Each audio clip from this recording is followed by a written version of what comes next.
Hey there, and welcome to The Explainer. When we think about things that are bad for us, our minds usually go to stuff we can see or taste, right? Like air pollution or maybe too much junk food. But what if one of the biggest threats to our health is something we can only hear? Today, we're pulling back the curtain on a hidden toxin that could be quietly messing with your health every single day. So let me just ask you this straight up. Have you ever, even for a second, thought of noise as a toxin?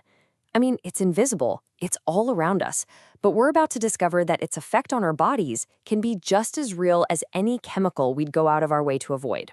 And it's not just us saying this. Experts are calling it, and this is a direct quote, one of the most overlooked and underestimated threats to our physical and mental well-being. Whoa, that really reframes the whole thing, doesn't it? It's not just an annoyance anymore.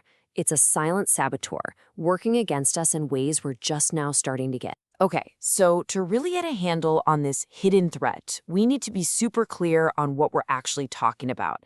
What exactly is noise pollution? Well, it's not just about how loud something is.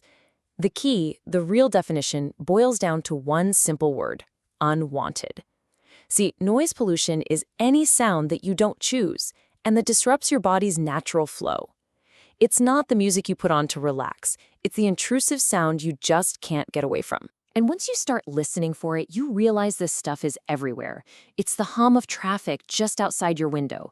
It's the buzzing refrigerator, that TV that's just kind of on in the other room. And oh my gosh, the endless ping of phone notifications. And this isn't just for city folks either. That sudden roar of a truck on a quiet country lane can be just as jarring. So, we've identified the culprit: unwanted sound. But now for the big question. What's the actual damage report? What is all this noise really, truly doing to you? Well, it all kicks off deep inside our biology with that ancient survival switch we all have, the fight or flight response. Every single unexpected or ongoing noise, whether it's a loud siren or just a quiet little ding from your phone, it flips that switch. And here's the crazy part. It happens whether you notice it or not, flooding your system with stress hormones like cortisol. And that one little trigger sets off a whole chain reaction of problems. First, it spikes your stress hormones, which we just talked about. Second, it messes with your sleep quality, even if you don't wake up. Third, it directly impacts how your brain works, making it harder to focus. That, in turn, raises your risk for serious heart disease.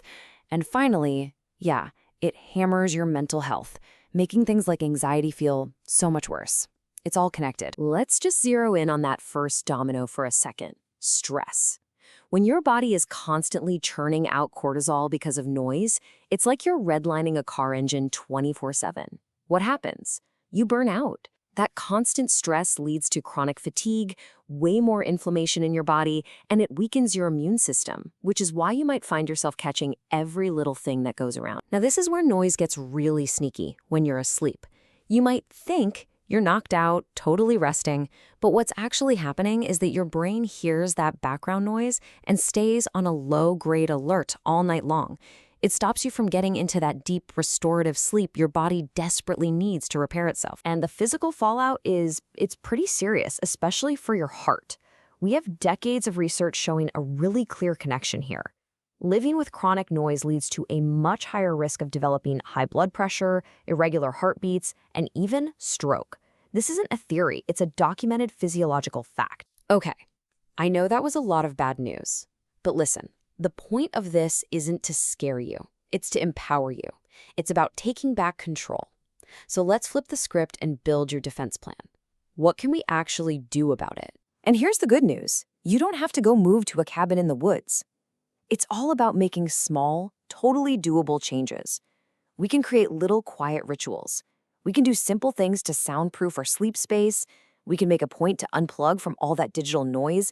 We can even fight back by replacing bad noise with good noise, and get this, we can even use houseplants to help out. Let's take that first one, quiet rituals.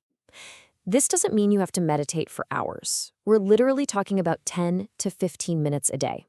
That's it. Just finding a pocket of true quiet, maybe in nature, is enough to hit the reset button on your nervous system and bring those stress hormones back down. And here's that wild tip I mentioned, and it's one of my favorites. Get some plants. Seriously, it turns out that big, leafy indoor plants are incredible at absorbing sound waves.